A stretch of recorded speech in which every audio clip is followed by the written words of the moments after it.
Yishem Adonai Mevorach Ma'atav Adonai Hashem's name will be blessed forever. Shalom, everybody. Today we're continuing with a beautiful, beautiful class and great morale, great lesson to learn from life coaching number 4, from tefillah, from prayers. We learned a lot of secrets, a lot of stuff, a lot of good things. Last time we wrap it up talking about the significance of concentrating, having kavanah, understanding the words of the prayers that we sing. It's not only to concentrate in the tefillah, but to understand what you're saying. It's like in life.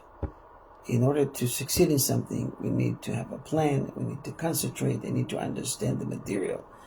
Everyone needs to do their own due diligence. And it's a must to learn the laws of tefillah. So same as it's a must to learn that, also in life, before we approach to something, we should learn the rules. We should prepare ourselves. We should be ready. And then the percentage of success are much higher versus then improvising as you go. It's never recommended. Only if it's out of sources, have nothing else to do, then you start to improvise. But we should all be prepared and plan our ways in order to succeed in life. This is something we do every day, 3 times a day. Before prayers, we wash hands, we concentrate, we're getting ready. It teaches us how to treat life, take things seriously. Okay?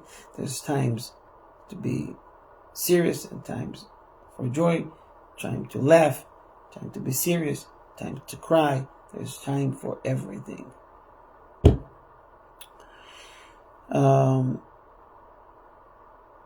Sometimes people despair. They have worries, they have troubles, they go through a lot of things in their life. All of us. But we should remember that we should thank God not only in times of joy, but also in times of troubles. Maybe especially in time of troubles, when it's hard to accept, to submit before God.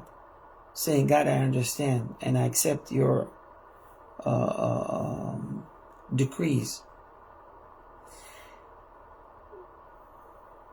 We like to live in a la la land when everything is beautiful. But lives are not like that. You know what I'm talking about. So what's the key to succeed and not to despair? Ask from Hashem again. Pray again. Kaveh, it says, Kaveh Hashem chazak v'yametz libecha v'kaveh. Kaveh means hope. Yearn to God. Ask from God. It didn't work out the first time. Try it again. The next person, the next time, next day, next week, till Hashem will give you. And you know what? Sometimes Hashem will not fulfill what you're asking for. But the prayers doesn't go down the drain. They don't get lost. You'll get benefit in a different way for another time, for another occasion. Your prayers goes to help maybe someone else. But if Hashem doesn't give us what we're asking for, He knows better what's good for us. So the key is to keep praying, because we don't really know. Maybe it's waiting for us just around the corner, what we're looking for. We should never stop our journey. Everyone, as I said a million times, have his own journey. Never ever look at someone else's mazal, property, wife, kids, and says, I wish, no, he has. This is not your package. You're born to this world with your own package, your own social security, your own mazal. It's good to learn from great people. Maybe how to educate the kids, how to treat the husband, how to treat the wife, how to treat the kids, the neighbors. There's always room to learn, but never ever jealous. So the key is to keep praying and know knowing that everything comes from Almighty. Everything comes from Hashem. I would like to continue today to discuss about the Siddur, the book of prayer. But before I'll do that, I would like to share with you a very interesting story that I just heard recently. You know, Orthodox families, especially ultra-Orthodox families, going out of their way in order to make sure that their children will get the best education. They're willing to spend money they don't have, and they can't afford, to a private school, which everybody knows are very expensive, especially outside of Israel, in America.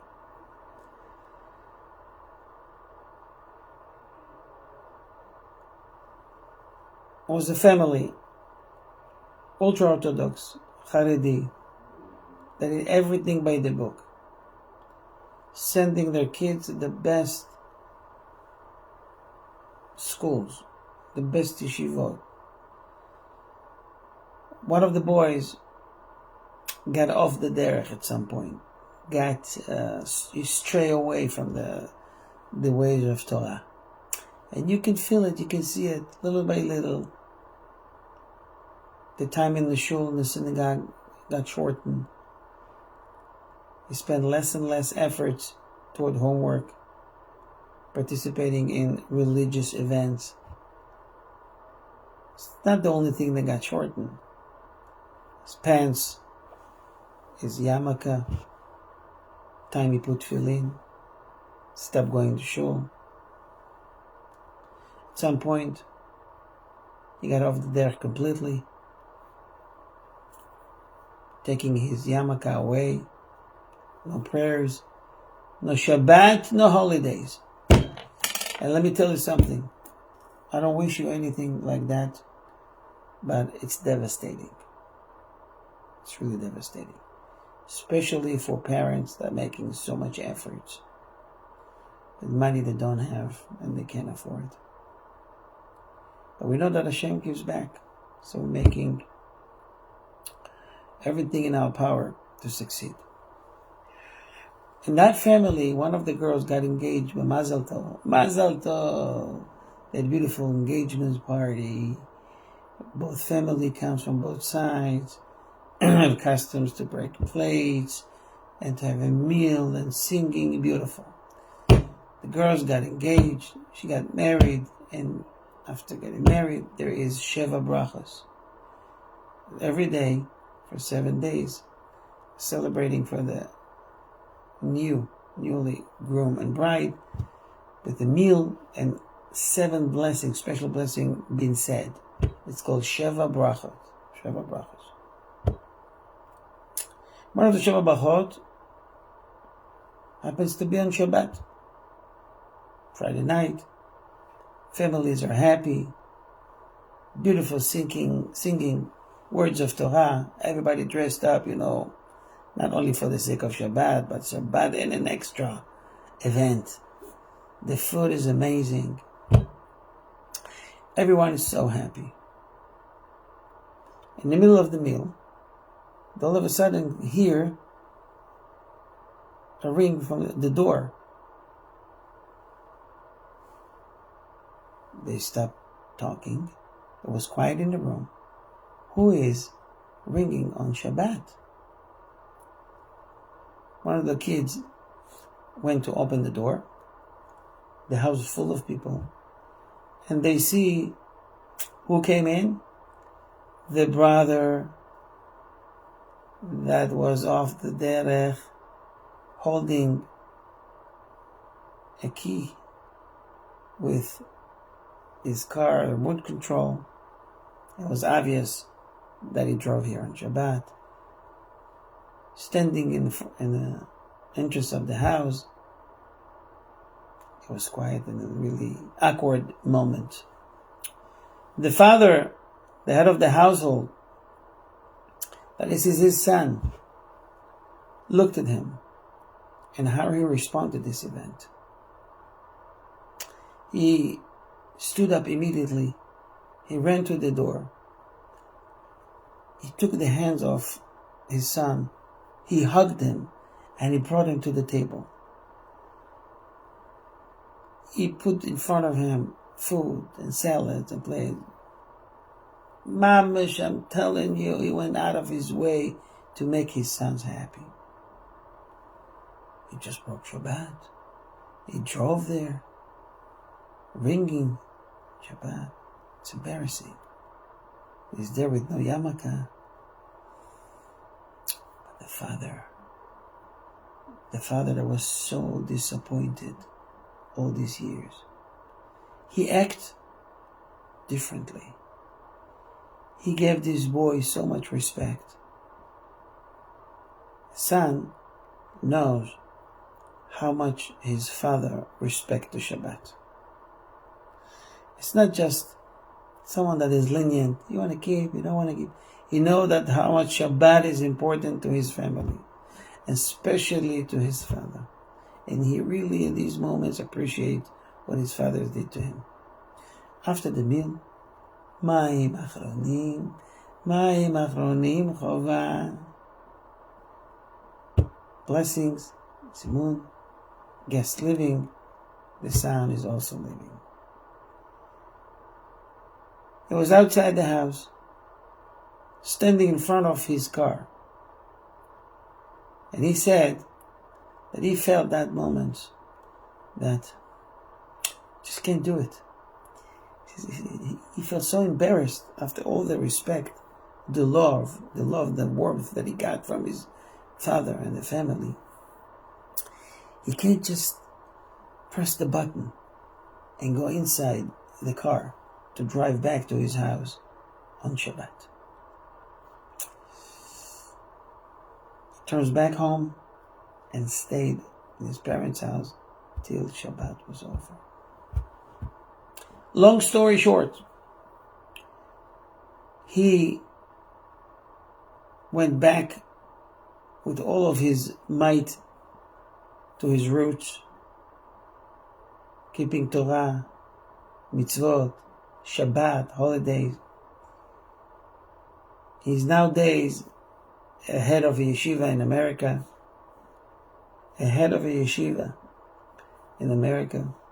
with hundreds of students. How does that happen? How all that happened? His father was praying and praying and praying when his son didn't really follow his footsteps. He was breaking Shabbat. He was bad example to his brothers and sisters. But the parents didn't give up on him. And when he showed up in front of everybody, in the Sheva Brachot, in front of the other family, his father was not ashamed of him. He was not embarrassed because his son, the non-religious son, showed up. But he hugged him. He brought him close to him, like Hashem wants us to do. And what's the end of the story? He became religious, become head of a yeshiva, influence other people many, many generations after. That's the power of prayers. That's the power of our Torah, knowing that there is a God above, that listening to our prayers, even if you don't get it right away. There is a reason for everything. We can only hope that Hashem will listen as soon as possible and fulfill our wishes in this world. So this is the power of tefillah and the power of kaveh. And kaveh meaning don't give up. Never give up. Do it again and again. Tomorrow is the next day. Tomorrow is another day. Tomorrow is a new day. You can't influence the past. You have no power to influence the future. We live in the present. Even the present, maybe we can influence in a way. We can do only so much. We can hope. We can make efforts. There's no guarantee for everything. I would like to talk in the next few minutes about the Siddur.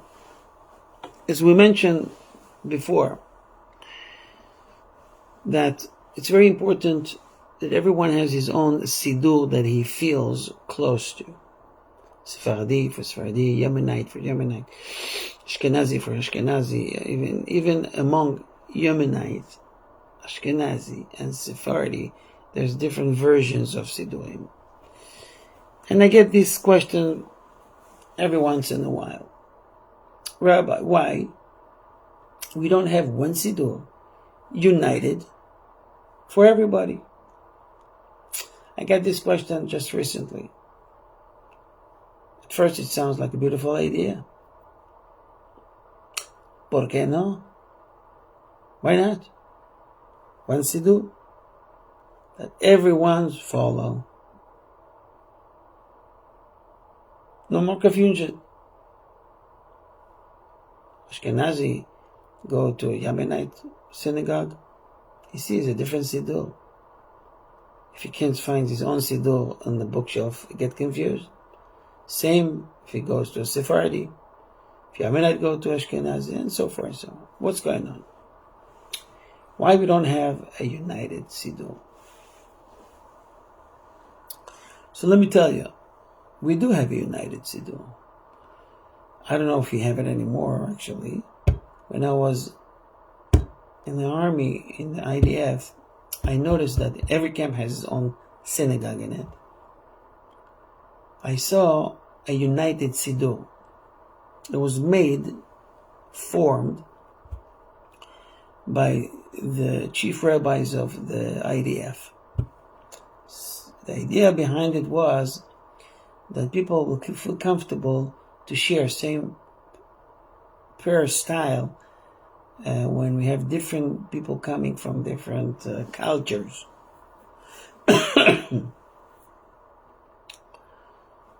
And let me tell you, was it a success or a disaster? Not success at all. People got confused so much, they brought their own Siddur the next time from their home. So I don't know if you can still find these Siddurim, but this is not going to work. And the question is why? Why we should have, I don't know, let's say we have 12 tribes, 12 different kinds of Siddurim. The answer is very simple. In Mayim, it says in the Sha'ar HaKavanot, students of the Ari wrote that in heaven there are 12 windows, openings for each tribe, because each tribe has its own style of prayers. Tribe of Reuven, Shimon, Levi, Yehuda, Issachar, Zevulun, Dan, Naphtali, Gad, Asher, Yosef, Binyamin, which is Menashe and Ephraim. They have a different style of prayer, different singing. It might be the same order, but it's different. Why? Because we are different. You should feel comfortable in the synagogue that you're at, with the Siddur that you're holding. I said many times to converts or to secular people that now comes to join the synagogue, give it a shot. See if you feel connected. If not, maybe this synagogue is not for you, and then I recommend them another place. There's some synagogues that like a lot of singing, like Breslev and Karlibach. Some like to be very serious, some strict, some mix different styles. Because people are different. You go to that synagogue, you feel connected, it works for you. It means this is for you. But you gotta stick to the same siddur, to the same style. Okay? Doesn't mean that if you visit here and there, you visit this synagogue, it's fine. But you have your own style. You belong now to a tribe. You belong now to some sort of a culture. Your neshama, your soul, will fill it, regardless of what you're trying to push it to. So it says that in heaven there are 12 windows, 12 channels, different channels. And every tribe's prayers go through that special channel, special window that is connected to the root of his soul. So we have in Judaism a very basic rules. One of the rules says one should not stray away from the minhag, from the customs of his family. Nonetheless, some of it is not so clear, and it's not a complete, and there's some questions about the minhag. And I'm talking about customs that is approved, and the rabbi says it's okay to follow it. It's not something that you say, hey, I learned that from my father because his father told him, and there's a lot of mistakes out there. You have to consult with a scholar. Even if you have a custom for 100 years, it might be a mistake for 100 years, against halakha for hundreds of years. But the idea, I feel like Biden now, the idea of having different sidurim, it's a blessing. You can fit your soul, your neshama, to that sidur, and then your prayers are complete. You do it with much more sensitivity, emotion, joy. You feel connected, bottom line. Same in life, guys. If you don't feel connections, means this guy is not for you. This lady is not for you. You have to feel it. The head, the seichel, the head, should make the decision. There should be a click. Should be some sort of connection. Same with work. I don't recommend anybody to work in place that doesn't feel connected, happy. If you're not happy, go away. God is providing. Be smart. Don't leave the job before you get another one. There's a saying, we're saying, it's out of technicality, but we're saying that we don't spill, we don't get rid of spoiled water or dirty water before we have clean water. Get a clean water, get rid of the old water. But you have to feel connected. You have to feel that this is something you are like to do and you're happy to wake up in the morning and to go to. Who said that? I didn't say that. You know who said that? The Baal Chovat HaLevavot, the duty of the heart, and the Sha'ar HaBitachon, the gates of trust, Bitachon, and Emunah, believing in God and trust God. So the first rule to find a good job is to examine yourself, test yourself. If this is something you like to do, first you have to write to yourself, what are the fields that you like to work in? Because you have to maintain it for many years. It's not a good idea to work in a place, even if they pay you good money, but you suffer every day. It doesn't worth the money. It will eat you from inside. This is how people get sicknesses. Same before you choose your wife, your husband. Going to live together for many years. Okay? So, same with Siddur. You feel connected? Go with it. This is a good job for you? Go with it. And God will provide. God will help. So you'll be successful.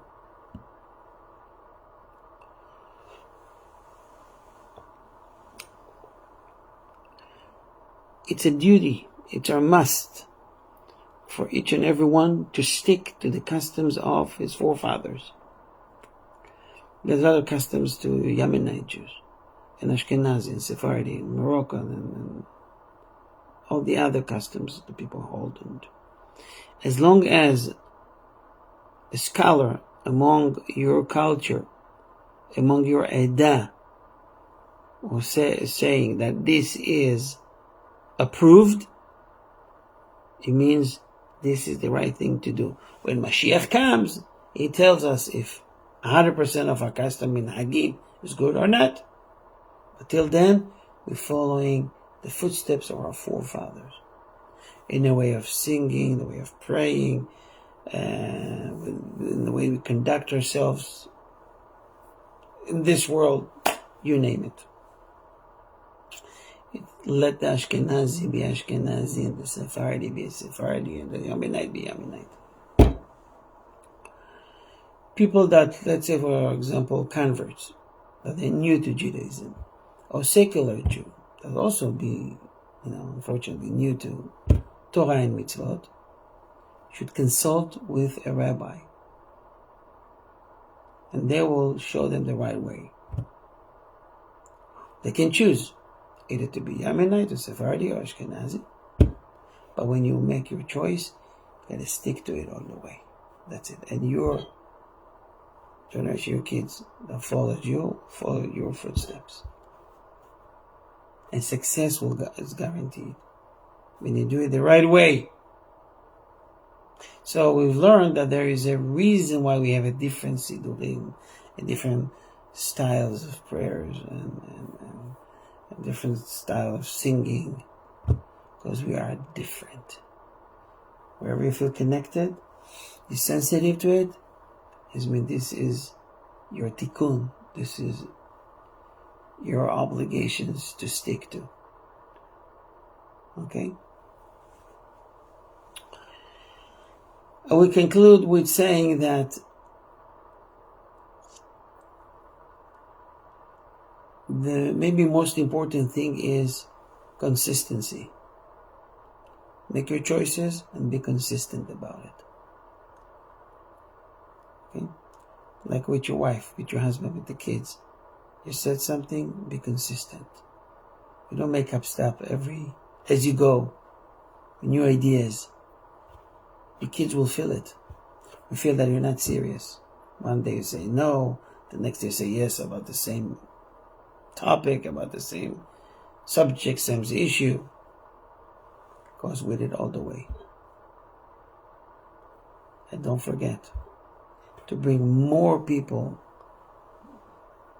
to join and taste the beauty of the Torah. Don't give up, not only about yourself, prayer and again and again and again. Don't give up about your surrounding, your own family. Remember the story we shared in the beginning of this class?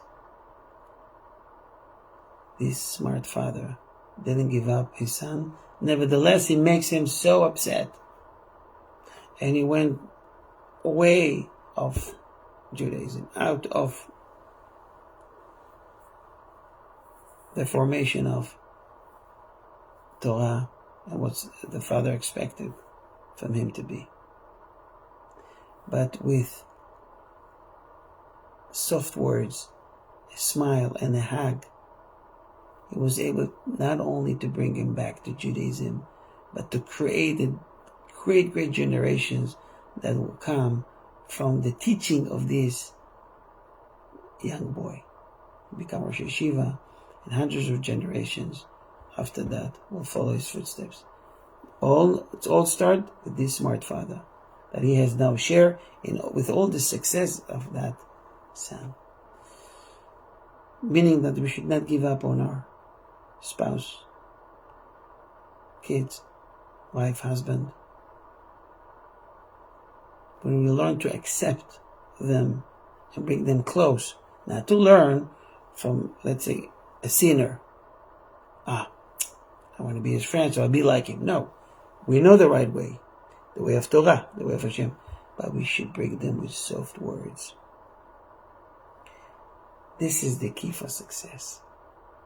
We stick to the plans that our forefathers planned for us, and we bring our kids, wife, husband, neighbors, friends to this club. We learned that from the Siddur. The Siddur makes us united. The order of the Tefillah. It may be different singing, but it fits to that person. You don't talk to your kids, each and every one of them, in the same language. One, you need to be a little bit more strict. The other one, gotta be soft. They're different neshama. This guy is sensitive, she's not so sensitive, and vice versa. I think we learned a great lesson today. Bezrat Hashem, we continue with this topic next week. I want to wish you all the best. God bless you and your family, and may He protect you under His wings. Shavua Tov.